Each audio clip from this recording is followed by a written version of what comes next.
Rolling 3, 2, 1, action.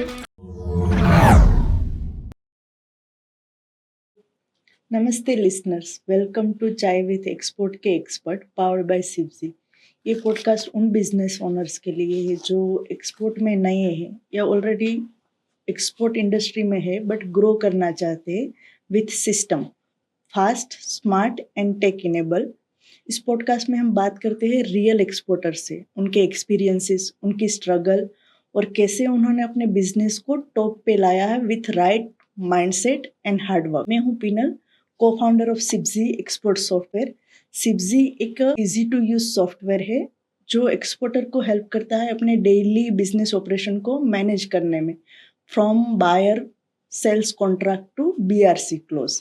आज के हमारे गेस्ट है एक ऐसे पर्सन जो कोई ट्रेडिशनल बिजनेस फैमिली से नहीं आते। उसके पास ना तो कोई बिग बैकअप था और ना ही कोई बिग फाइनेंशियल सपोर्ट था। उन्होंने अपने हार्डवर्क, डेडिकेशन और बिलीफ से 120 करोड़ का बिजनेस खड़ा किया है और उनकी कंपनी डिलीशियस फूड आज डिहाइड्रेट फूड इंडस्ट्री में एक ट्रस्टेड ब्रांड है। और दिव्येश भाई खुद एक सेल्फ मेड बिजनेसमैन है। सो प्लीज वेलकम दिव्येश भाई। Thank you. कैसे हो आप? बस बढ़िया। ओके, तो बिजनेस की बात और इंडस्ट्री की बात तो हम बाद में करेंगे कि आपने कैसे यहाँ तक का सफ़र तय किया है, लेकिन पहले हम स्टार्ट करते हैं आपके चाइल्डहुड से कि आपका बचपन कैसा रहा, बचपन में आप कैसे थे, आपका फैमिली बैकग्राउंड क्या रहा है, उसके बारे में आप थोड़ा सा शेयर कीजिए। मैडम, मैं एक मिडिल क्लास फैमिली से हूँ, जैसे आमतौर के बच्चे रहते हैं। मेरे फादर है वो टीचर थे प्राइमरी में, और आम बच्चों की तरह ही मेरा चाइल्डहुड रहा। मेरे को क्रिकेट का हॉबी था और स्ट्रीट प्लेइंग होता है ना, ऐसे ही हम गली क्रिकेट खेलते ही बड़े हुए हैं। और छोटे थे तब तो क्या होता था कि हर मिडिल क्लास बच्चे की तरह हमारे कोई सपने ही नहीं थे, क्योंकि हमें कोई ऐसी चीज़ ही नहीं थी हमारे पास कि हम कोई बड़ा देख पाते। लेकिन बचपन में क्या था कि एक न्यूज़पेपर आया करता था हमारे यहाँ, लोकली वो सौराष्ट्र का था, सौराष्ट्र समाचार करके, अभी वो दिव्य भास्कर का है। तो वो पिताजी लेते थे तो वो पढ़ते थे, तो उसमें से कई बार थोड़ा-थोड़ा पढ़ते थे, तो उसमें आता था कि सचिन तेंदुलकर का ये आता था तो वो पढ़ते थे। तो फिर ये बिज़नेसमैन जैसे कि धीरूभाई अंबानी का उस टाइम बहुत टाइम था, तो धीरूभाई ने ये किया, वो किया।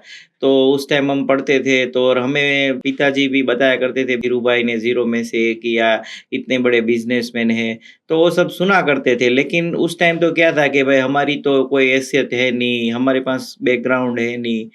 तो और फैमिली का में भी ऐसा ही एटमॉस्फेयर था कि हमें बस पढ़ाई करनी है और पढ़ाई करने के बाद जो काम करना है, वो छोटी-मोटी जॉब लेके आगे बढ़ना है, बस उसके अलावा कुछ नहीं था। तो हम कह सकते हैं कि जो आपने ये न्यूज़पेपर पढ़ के ही मोटिवेशन लिया है हाँ, पूरा ऐसा हो बिजनेस का, सकता है, हाँ, कह क्योंकि सकते हैं। आपके फैमिली में से तो कोई बिजनेस में था नहीं, नहीं, नहीं, तो नहीं। मेनली न्यूज़पेपर ने आपको काफी हाँ, हेल्प किया है। हाँ। उसमें भी मैं एक बात बता देना चाहता हूँ कि मेरे फादर टीचर थे, लेकिन बेसिकली तो हम फार्मर ही थे। हम्म तो समझ लीजिए कि हमारा जो बैकग्राउंड फार्मिंग का है, बस उससे ज़्यादा तो कुछ नहीं है। हम्म और जनरली जिसके भी पेरेंट्स टीचर होते हैं उसका स्टडी को लेके एक स्ट्रिक्ट बिहेवियर रहता है। तो आपके फैमिली में भी क्या सेम था कि आपका फैमिली के साइड से स्टडी का प्रेशर था या फिर नॉर्मल ही था कि आपको जो भी करना है? नहीं, आप सही है कि वो तो स्ट्रिक्ट ही था कि पिताजी भी करते थे और मेरी मदर भी मेरे को ये करती थी कि नहीं तुम पढ़ाई, और मैं तो एवरेज स्टूडेंट था। हम्म मैंने कभी, आप समझिए ना, डिस्टिंक्शन पार किया ही नहीं है कभी अच्छा। लाइफ टाइम में।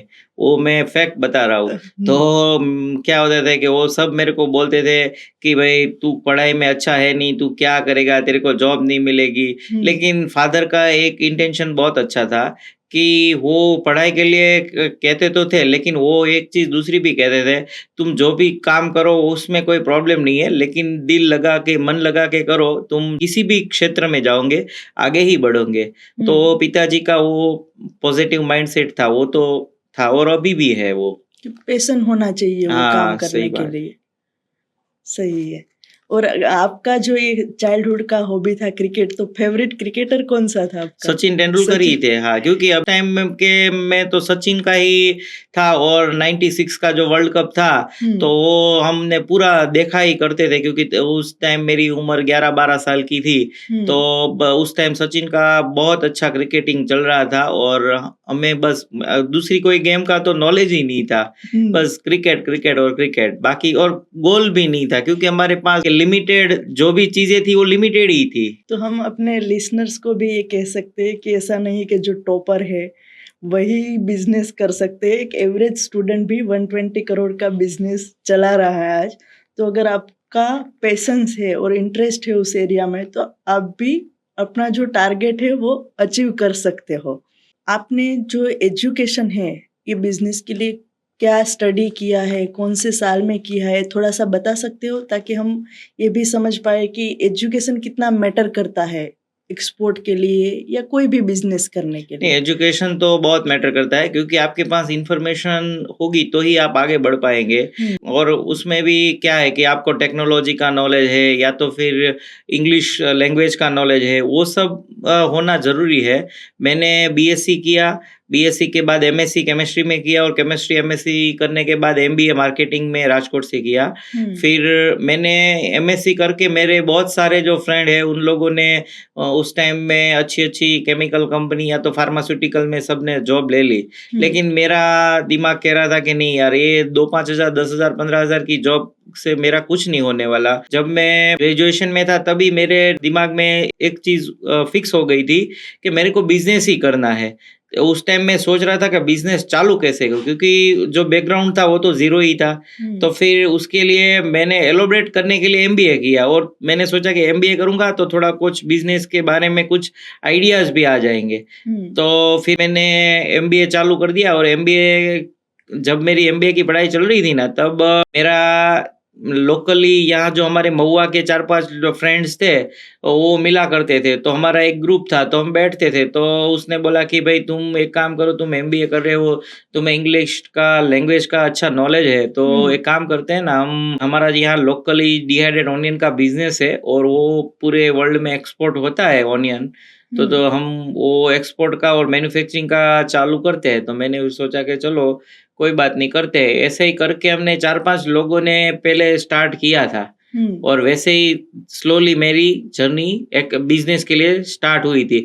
और उस टाइम में भी मैं आपको एक चीज बता दूं, उस टाइम भी मैंने जब एक्सपोर्ट का बिजनेस चालू किया, या तो फिर ये जो फैक्ट्री बनाने की बात आई, तो उसमें मेरा इन्वेस्टमेंट जीरो था।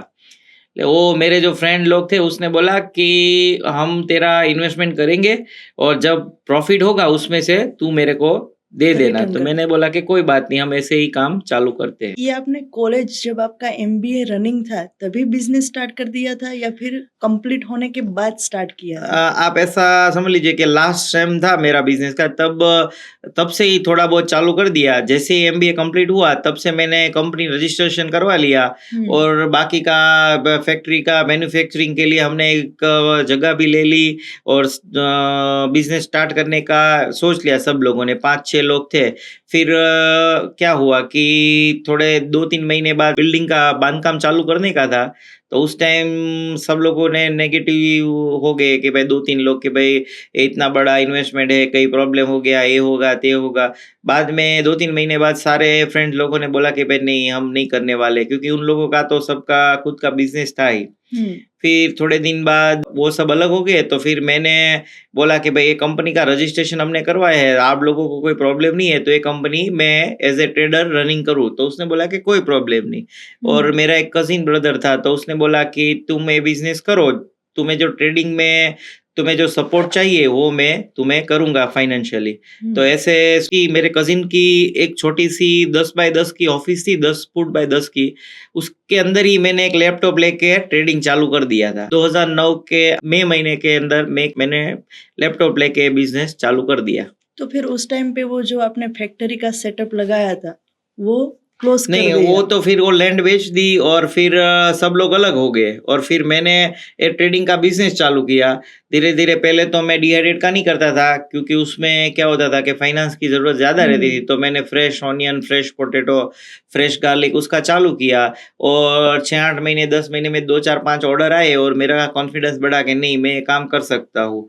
और मैं आपको बताऊँ कि पहले तो इतना जुस्सा था कि नहीं, कुछ करके ही दिखाना है।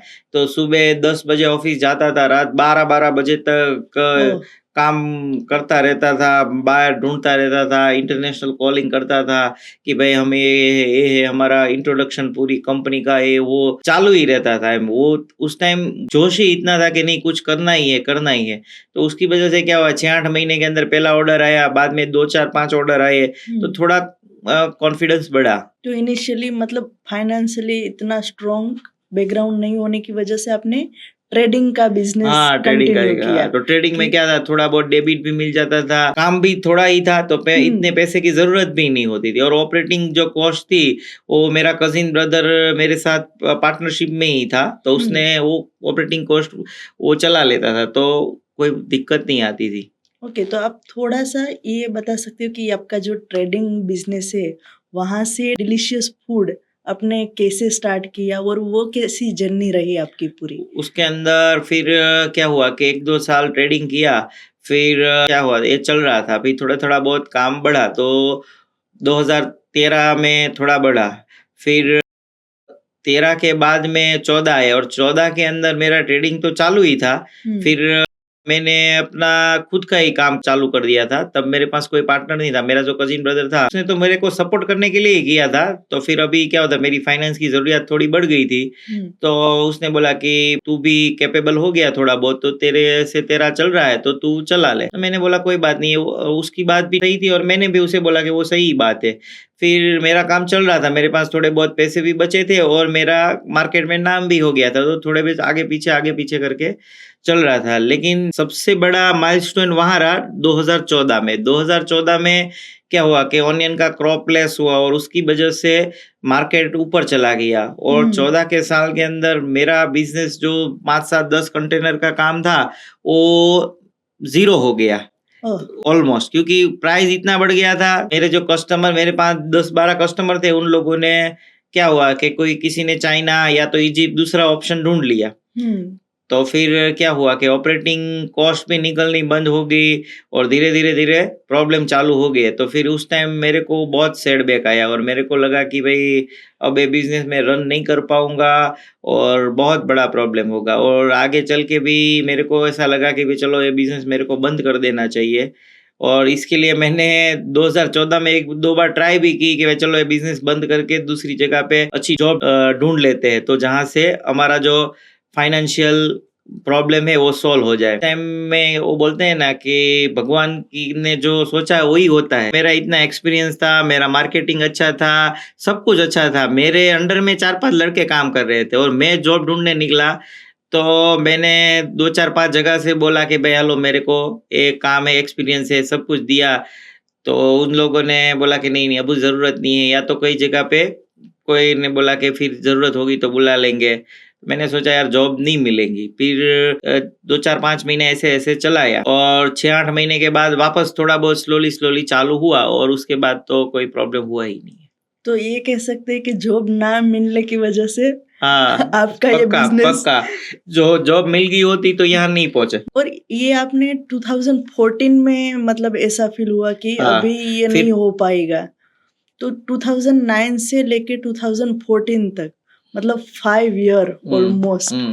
उस टाइम तक आपने मतलब कैसे सस्टेन किया? पहला बायर का ऑर्डर कंफर्म होने में कितना टाइम लगा था पहले कंपनी? कंपनी स्टार्ट करने के बाद पहला ऑर्डर मेरे को 8 महीने के आसपास मिला था, 8 महीने बाद। Almost 8 month. 8। तो हम अपने लिसनर्स को भी ये बता सकते हैं कि आपको थोड़ा-सा पेशेंस रखना पड़ेगा कोई भी बिज़नेस में। ऐसा नहीं कि आज आपने स्टार्ट किया और 15 दिन में आपका ऑर्डर आ जाएगा, क्योंकि ऑलमोस्ट 8 मंथ लॉन्ग टाइम कि या पहला बायर का ऑर्डर कंफर्म होने में भी इतना टाइम लग सकता है।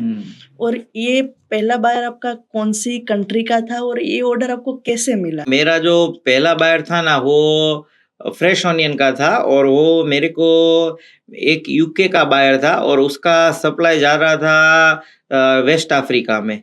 तो उसने मुझे यूके से ऑर्डर दिया था और मेरे को जो कार्गो है वो वेस्ट अफ्रीका भेजना था, वो फ्रेश ऑनियन का। तो पहला ऑर्डर आपका फ्रेश ऑनियन का था। फ्रेश ऑनियन का। और डिहाइड्रेट ऑनियन एंड गार्लिक का आपको फर्स्ट ऑर्डर कब मिला? वो फिर मैंने 2010 के अंदर फ्रेश ऑनियन गार्लिक का थोड़ा बहुत चल रहा था। फिर मैंने 2011 के अंदर मैंने फिर धीरे धीरे डिहाइड्रेट के बारे में सोचना चालू किया, मार्केटिंग चालू किया और सभी लोगों को ये करना चालू किया। तो बाद में 10 के एंड में ही पहला ऑर्डर स्पेन से आया था, वो डिहाइड्रेट फ्लेक्स का था। तो स्पेन का था फर्स्ट हाँ, कस्टमर। first। और उस कस्टमर को आपने कैसे अप्रोच किया था? क्या होता था, कस्टमर तो इंटरनेट पे मैं ढूंढता रहता था कि भाई किसी को ऑनियन डिहाइड्रेट का कौन कौन सी कंपनी ले रही है, स्पाइसीज कंपनी है ये से। तो उसमें से मुझे एक कंपनी मिली, बहुत सारी कंपनियों का कांटेक्ट किया, उसमें से एक कंपनी कन्विंस हुई कि हाँ हमें डिहाइड्रेट ऑनियन फ्लेक्स की ज़रूरत है। तो उसने बोला कि तुम सैंपल भेजो। मैंने उसका सैंपल भेजा, सैंपल अप्रूव हो गया। फिर 1-2 महीने थोड़ा पेमेंट ये वो सब टर्म्स में निकल गए। बाद में वो 1 महीने के बाद उसने कन्विंस होके उसने बोला कि चलो हम करेंगे काम। और जो मतलब डिहाइड्रेट इंडस्ट्री के बारे में नहीं जानते, उसके लिए आप थोड़ा सा एलेबरेट कर सकते हो कि dehydrate onion and garlic actual में क्या होता है और ये डिहाइड्रेट इंडस्ट्री क्या है? अगर किसी को एक्सपोर्ट करना है उस इंडस्ट्री में या अपना बिजनेस स्टार्ट करना है तो क्या क्या बेसिक रिक्वायरमेंट होती है, आप अगर थोड़ा सा बता सके। डिहाइड्रेट ऑनियन है ना, वो सेम लाइक पोटैटो होता है कि पोटैटो में हम जो चिप्स खाते हैं, बालाजी का चिप्स आता है तो बालाजी का चिप्स वो फ्राई किया होता है। तो फ्रेश पोटैटो काट के रोस्टिंग के ऊपर ड्राई किया जाता है, उसमें से जो वाटर होता है उसको डिहाइड्रेट किया जाता है। सेम चीज ऑनियन में होती है कि ऑनियन को वॉश करके कटिंग करके उसको एक रोस्टर के अंदर समझ लीजिए रोस्ट करके डिहाइड्रेशन प्रोसेस होती है, उसमें से पानी निकाल दिया जाता है तो वो ड्राई हो जाती है। फिर उसके अंदर जो होते हैं उसका डिफरेंट साइजिंग करते हैं कि भाई पाउडर बनाना है तो क्रशिंग कर देते हैं, छोटे साइज करना है तो as per the customer requirement हम करते हैं। और गार्लिक में भी सेम रहता है, गार्लिक में जो उसकी कली होती है उसको भी ऐसे ही करते हैं, गार्लिक को वॉश करके उसका ब्रेकिंग करके एक मशीन आता है उसके अंदर स्किन रिमूविंग हो जाती है, उसके बाद में रोस्टिंग ही करना होता है। ओके।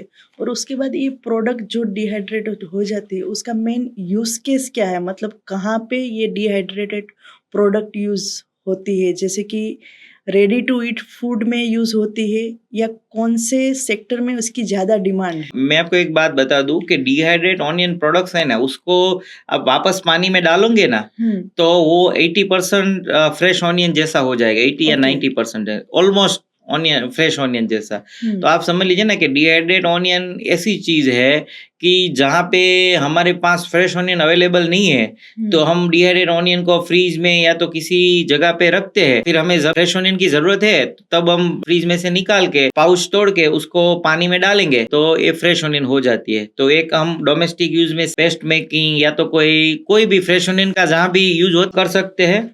और दूसरी जगह है कि इंग्रेडिएंट्स इंडस्ट्री में या तो कॉन्डिमेंट्स इंडस्ट्री के अंदर ऑनियन पाउडर है और उसके ऑनियन के डिफरेंट का साइज है, ये सेम लाइक गार्लिक आल्सो, जैसे कि वेफर्स और नूडल्स ये सब में पेस्ट पाउडर मेकिंग में, यूज यस, होता है। सॉसेज में, सभी इंडस्ट्रीज में वी कैन यूज इट। ये जो हम डिहाइड्रेट कर रहे हैं ऑनियन एंड गार्लिक, उससे उसकी सेल्फ लाइफ है वो एक्सटेंड हो जाती है। हाँ, वो तो पक्का है क्योंकि जिसमें वाटर कंटेंट आता है तो उसकी वजह से वो जो हमारा डिहाइड्रेशन करते हैं तो उसकी वजह से उसमें वाटर कंटेंट नहीं रहता, उसके मॉइस्चर लेवल है वो 90 से लेके 7 तक आ जाता है, तो उसकी वजह से उसका शेल्फ लाइफ 2 साल तक तो मिनिमम रहता है।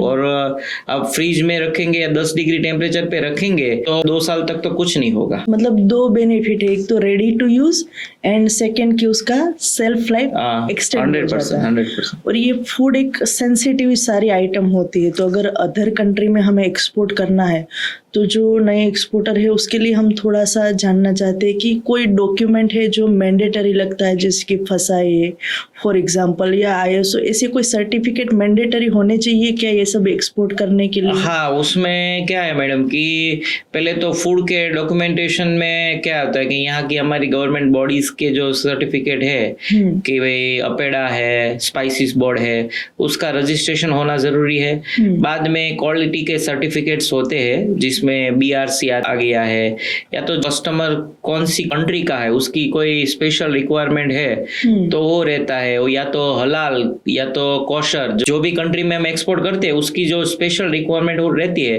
वो डॉक्यूमेंटेशन जरूरी है। ओके, और आपके पास अगर सारे डॉक्यूमेंट है तो उससे मतलब बायर को कन्विंस करने में या फिर उसका ट्रस्ट बिल्ड करने में बेनिफिट होता है कि हमारे पास ये सर्टिफिकेट्स है? हाँ, वो तो पक्का है ना, क्योंकि उसकी वो जो हमारा कस्टमर है वो फूड की कोई कंपनी है तो उसका ऑडिट सिस्टम होगा, तो हमारे डॉक्यूमेंट्स है उसके ऑडिट के लिए उसको जरूरी लगते हैं, क्योंकि वो हमारी कंपनी से वो परचेज कर रहे हैं तो उसको लगता है ना कि एक कंपनी है वो उसका जो फूड प्रोसेसिंग यूनिट है वो कौन सी सिस्टम पे चल रहा है। हमारा जो बीआरसी सर्टिफाइड है तो हमारा जो गुड्स हम बना रहे हैं उसमें बीआरसी का जो कंप्लाइंस आती है उसको सब हम फॉलो कर रहे हैं। और कौन कौन सी कंट्रीज में अभी ये onion and garlic dehydrated product की डिमांड सबसे ज्यादा है? ज़्यादातर डिमांड तो यूरोपियन कंट्री से ही है, क्योंकि वहाँ क्या होता है कि फ्रेश वेजिटेबल इतना अवेलेबिलिटी नहीं होती है, इसलिए वे सबसे ज़्यादा तो यूरोपियन कंट्रीज में ही है। उसके अलावा भी मिडल ईस्ट में भी जाता है, फार ईस्ट में भी जाता है और साउथ अमेरिकन कंट्रीज में भी जाता है, तो अफ्रीकन कंट्रीज में भी जाता है, साउथ अफ्रीका में भी जाता है, तो सभी जगह पे जाता है। लेकिन मोस्ट प्रोबेबली बोलूँगा आपको 70% एक्सपोर्ट है ये वो यूरोप में ही होता है। ओके, तो हम यूरोप का ही एग्जांपल ले लेते कि कोई भी नया एक्सपोर्टर है या किसी को भी यूरोप में एक्सपोर्ट करना है तो उसके लिए कोई मैंडेटरी सर्टिफिकेट है कि इतने सर्टिफिकेट आपके पास होने ही चाहिए? हाँ, यूरोप के अंदर बीआरसी सर्टिफिकेट तो लगता है। यूरोप के सारे जो सप्लायर है वो मैंडेटरी बीआरसी तो लेते ही लेते हैं। हमारे जो डॉक्यूमेंटेशन है यहाँ का लोकली वो फसाई है और अपेडा और स्पाइसिस बोर्ड, वो 4-5 सर्टिफिकेट तो लगते ही है। मतलब हमारे इंडियन गवर्नमेंट एंड कस्टम के जो डॉक्यूमेंट है उसके प्लस एक बीआरसी रहता है यूरोप में एक्सपोर्ट करने के लिए। और ये जो ऑनियन का प्राइस एज ए कंज्यूमर हम भी जानते हैं कि प्राइस में बहुत सारा फ्लक्चुएशन होता है, जैसे कि कभी 15 रुपीज पर केजी भी होता है और कभी एकदम से हाइक होके 80 रुपीज पर केजी तक चला जाता है प्राइस ऑनियन का। तो इतना प्राइस का फ्लक्चुएशन आप कैसे मैनेज करते हो कि अगर एन्युअली किसी बायर के साथ आपने ऑर्डर या कॉन्ट्रैक्ट कंफर्म कर लिया उसके बाद प्राइस बढ़ गया, तो ऐसी सिचुएशन में आप कैसे मैनेज करते हो ये सब? ऐसी सिचुएशन के लिए पहले तो हम क्या बोलते हैं कि जब ऑनियन का सीजन स्टार्ट होता है उस टाइम हम पहले तो जो फार्मर है उनसे जब फ्रेश ऑनियन करते हैं उसके साथ भी हम कमिटमेंट ले लेते हैं कि भाई इतना ऑनियन हम लेते हैं। दूसरे लोगों से, दूसरी फैक्ट्रियों से भी हम परचेज करते हैं डिहाइड्रेटेड ऑनियन, उनसे भी फॉरवर्ड में हम बुक कर देते हैं कि भाई हम इतना क्वांटिटी आपके पास से डिहाइड्रेटेड ऑनियन में इतनी प्रोडक्ट्स लेंगे। अभी तो हम वैसे ही है, हमारा पूरा फोरकास्ट करके प्लानिंग करके ही चलते हैं कि भाई हमारी इतनी रिक्वायरमेंट होगी तो उसके हिसाब से हम पूरा जो कार्गो है उसको प्रोक्योर करते हैं। एडवांस में ही प्रोक्योरमेंट करके रखते हैं। एडवांस। कभी कोई ऐसी सिचुएशन आ गई कि आपने ऑर्डर कंफर्म कर लिया उसके बाद ऑलमोस्ट प्राइस डबल हो गया और आपको ऑर्डर डिलीवर करना पड़ा उसके? हाँ, वो वैसा भी होता है, कई सारी बार ऐसा हुआ है। लेकिन हम करते हैं कि भाई ज्यादातर तो हमारे पास इतना डबल जितना फर्क तो नहीं होता, लेकिन 20-30-40% जितना प्राइस हाइक होता है और उसको हम मैनेज कर लेते हैं। फिर हमें क्या होता है कि भाई कई सारे ऑर्डर के अंदर हमारा पैसा ये होता है कि भाई थोड़ा बहुत नुकसान होता है, लेकिन वो क्या है कि as a part of business we have to handle it. और उससे कस्टमर का एक ट्रस्ट भी बिल्ड होता है कि आप ऑर्डर डिलीवर कर रहे हो कोई भी सिचुएशन में। हाँ पक्का, वो चीज तो है ना, कमिटमेंट है। हमने एक बार जो कमिट किया है तो वो कमिटमेंट हमारा पूरा तो करना ही पड़ेगा ना। अदरवाइज क्या होगा कि एक बार हम कस्टमर को नहीं कमिटमेंट पूरा करेंगे तो वो कस्टमर कभी हमारी कंपनी से ये नहीं करेगा, और हमारा जो इमेज है वो भी दूसरे कस्टमर को भी, या तो मार्केट में भी पता चल जाएगा ना कि इन लोगों ने जो कमिटमेंट था वो उसने पूरा नहीं किया, कॉन्ट्रैक्ट पूरा नहीं किया। तो लॉन्ग टर्म एक रिलेशनशिप मेंटेन करने के लिए भी ये सबसे जरूरी हो जाता है। हाँ वो सही बात है। बिजनेस में तो मेरे ख्याल से मैं एक बात आपको बताऊं, प्रॉफिट को हम टारगेट करेंगे ना तो हमारा ग्रोथ नहीं होगा। आप एक काम कीजिए कि बिजनेस को टारगेट कीजिए, प्रॉफिट होता रहेगा, एक टाइम आएगा आपको प्रॉफिट मिल जाएगा। लेकिन आप अभी से ही प्रॉफिट्स को टारगेट करेंगे, आपका ग्रोथ नहीं होगा, क्योंकि लॉस और प्रॉफिट दोनों बिजनेस की दो साइड ही है। कि कोई आदमी ऐसा है हो ही नहीं सकता कि 100% प्रॉफिट ही करता जाए। 80-20 का रेशो रहता है कि 80% प्रॉफिट होता है, 20% कहीं ना कहीं जगह पे आपको लॉस होता ही होता है। बस आपको डील करना आना चाहिए कि ये जब 20% केस में लॉस हो रहा है तो ऐसी सिचुएशन को कैसे हैंडल करें। हाँ हम क्या करते हैं कि लॉस मिनिमाइज कर सकते हैं, क्योंकि बिजनेस में पूरी चीजें हमारे हाथ में रहती नहीं है। लेकिन जो चीज हमारे हाथ में उसे हम अच्छी तरह से हैंडल करेंगे तो 80% प्रॉफिट है उसको हम 90% तक ले जा सकते हैं, और जो 10% जितना लॉसेस के चांसेस है उसको हम कम कर सकते हैं। ओके। और हम सब जानते हैं कि महुआ जो सिटी है आपका नेटिव प्लेस भी है, वो एक डिहाइड्रेट इंडस्ट्री में सबसे टॉप है, मतलब इंडिया में सबसे ज़्यादा एक्सपोर्ट महुआ से ही होता है। तो ये आपका नेटिव प्लेस होने की वजह से आपको कुछ बिजनेस में बेनिफिट मिला है? आप मतलब बता सकते हो कि कोई अगर महुआ का हो उसको एक्सपोर्ट करना है डिहाइड्रेट ऑनियन एंड गार्लिक, तो उसके लिए इजी रहता है थोड़ा बहुत? हमारा डिहाइड्रेट व्हाइट ऑनियन का एक्सपोर्ट है पूरा इंडिया में नहीं, पूरे एशिया में नंबर 1 है। और we can say that we are the largest exporter of dehydrate white onion in all over the world, because हमारा 80 या 85,000 मेट्रिक टन के हिसाब से पर ईयर का एक्सपोर्ट है only white onion, only white onion के हिसाब से। तो we are one of the largest one in dehydrate white onion. और सेकंड थिंग जो आपका जो क्वेश्चन है कि भाई कोई महुआ वाला है और उसको डिहाइड्रेट ऑनियन का बिजनेस करना है तो वो ईजी है। हाँ वो तो ऑब्वियस चीज़ है, क्योंकि उसको महुआ के बारे में तौर तरीके के फ्रेश ऑनियन सबसे ज़्यादा जो एरिया में आती है वाइट फ्रेश ऑनियन, तो वो सबसे ज़्यादा महुआ में आती है। तो उसकी अवेलेबिलिटी है, उसका नॉलेज है, उसका पूरा चैनल है वो महुआ में है, तो वो तो ऑब्वियस है। लेकिन ऐसा नहीं है कि भाई महुआ वाला ही कर सकता है। आप जो चीज बोल रही है वो प्रोडक्शन साइड की या तो फिर प्रोडक्ट अवेलेबिलिटी की बात करें, लेकिन सेल तो महुआ में नहीं होता ना, सेल तो पूरे दुनिया में होता है। आप समझ लीजिए कि किसी को बिजनेस में सबसे जरूरी चीज है वो सेल है, तो सेल मैनेज करने के लिए ही सब कुछ करना पड़ता है। इसलिए इजी तो है, लेकिन ऐसा नहीं है कि महुआ वाले ही कर सकते हैं। राइट, उसको थोड़ी सी हेल्प मिलती है लोकल नेटिव होने की वजह से, अदरवाइज कोई भी कर सकता है। और ये एक ऐसी प्रोडक्ट है कि जिसका स्टोरेज और टेम्परेचर मैनेज करना सबसे इम्पोर्टेंट होता है, कि एक टेम्परेचर में रखना है, लॉन्ग टर्म के लिए रखना है तो, और मॉइस्चर भी मेंटेन करना है। तो इतने जो आप पूरे साल के लिए एक्सपोर्ट करते हो उसका स्टोरेज कैसे मेंटेन करते हो? नहीं, वो क्या होता है कि महुआ के अंदर पूरा एक फैसिलिटीज है कोल्ड स्टोरेज की, करीबन 70 से भी ज्यादा कोल्ड स्टोरेज महुआ में होंगे। तो उसके हिसाब से कोल्ड स्टोरेज का जो टेम्परेचर होता है वो 10 डिग्री के आसपास होता है, प्लस 10 डिग्री। तो उसके अंदर हमारा जो कार्गो रहता है व्हाइट ऑनियन का जो प्रोडक्ट्स, वो उसको में रखते हैं, तो उसमें मेरे ख्याल से 1-1.5 साल तक कुछ नहीं होता, अच्छे से रहती है। और आपको क्या लगता है कि इंडिया अभी ये ऑनियन एंड गार्लिक डिहाइड्रेशन के एक्सपोर्ट में चाइना को कम्पीट कर पा रहा है पूरी तरह से? नहीं, मैंने जैसे आपको पहले बताया ना, ऑनियन मार्केट में तो चाइना से भी 3-4 गुना हमारा एक्सपोर्ट है ऑनियन में। गार्लिक के अंदर चाइना वर्ल्ड नंबर 1 है। गार्लिक में करीबन 4 लाख टन के आसपास उसका चाइना का एक्सपोर्ट होता होगा, और इसके हिसाब के अंदर इंडिया का एक्सपोर्ट है वो 35,000 मेट्रिक टन है पर ईयर। तो चाइना के 10% भी नहीं है गार्लिक के अंदर हम, लेकिन ऑनियन में तो हम आगे ही है। और दूसरी चीज है कि हम गार्लिक में चाइना को कम्पीट नहीं कर सकते, क्योंकि गार्लिक के अंदर चाइना का जो फ्रेश गार्लिक है उसका हाइब्रिड होता है, उसका साइज भी बड़ा होता है, और वहाँ का जो उसने एक टेक्निक डेवलप की है उसकी वजह से उसका गार्लिक का प्रोडक्शन भी ज्यादा है, और 90% एक्सपोर्ट पूरी दुनिया में चाइना ही गार्लिक में करती है। तो वो गार्लिक में पहुंचना तो थोड़ा डिफिकल्ट है, लेकिन ऑनियन में तो already we are there. Okay.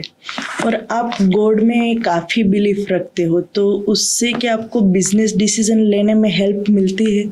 पक्का, वो तो सही बात ही है ना। हमारी तो श्रद्धा भगवान से ही कोई भी काम चालू होता है।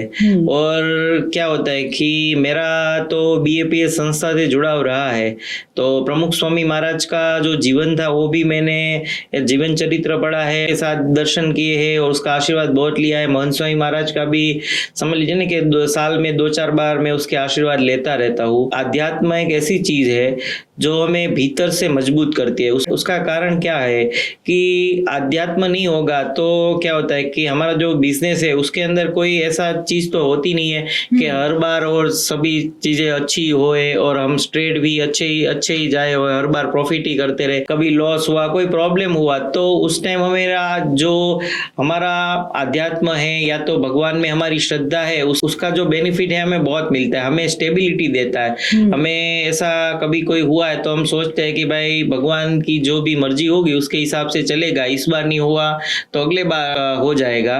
तो वो तो मैं 100% बिलीव करता हूँ कि बिना भगवान की प्रार्थना पूजा किए बिना तो कुछ आगे बढ़ता ही नहीं है। और वो काफी पेशेंस भी मिलता है कि आप लॉन्ग टर्म तक सस्टेन कर पाओ। हाँ, वो स्टेबिलिटी मिलती है ना हमें। क्या होता है कि जब हमें कोई चीज के अंदर लॉस हुआ या तो फेलियर हुए, उसके पीछे हमें ये दुख नहीं होगा। उसको हम क्या सोचेंगे कि भाई नहीं कोई बात नहीं हुआ तो अगली बार फिर उठ के खड़े होंगे, फिर मेहनत करेंगे, फिर आगे बढ़ेंगे। अदरवाइज क्या होगा कि हमारा कोई अंदर से ही सपोर्ट नहीं होगा, हमें भगवान में भरोसा नहीं होगा, तो क्या होगा कि भाई हम एक बार गिर गए तो वापस खड़ा होना बहुत मुश्किल है। और ये 120 करोड़ का बिजनेस रन करना कोई इजी काम नहीं है। तो आपका जो ये एक गॉड साइड है, स्पिरिचुअल साइड है, तो कभी ऐसा हुआ कि बिजनेस डिसीजन एंड ये वैल्यू के बीच में कन्फ्लिक्ट हुआ हो आपको? हाँ मैडम, वो तो क्या होता है कि भाई कई सारी बार क्या होता है कि हमारा काम पूरा एथिक्स से चलता है, कि हमारा पूरा क्या होता है कि भाई जो भी चीज बोलते हैं वो ही कस्टमर को दे।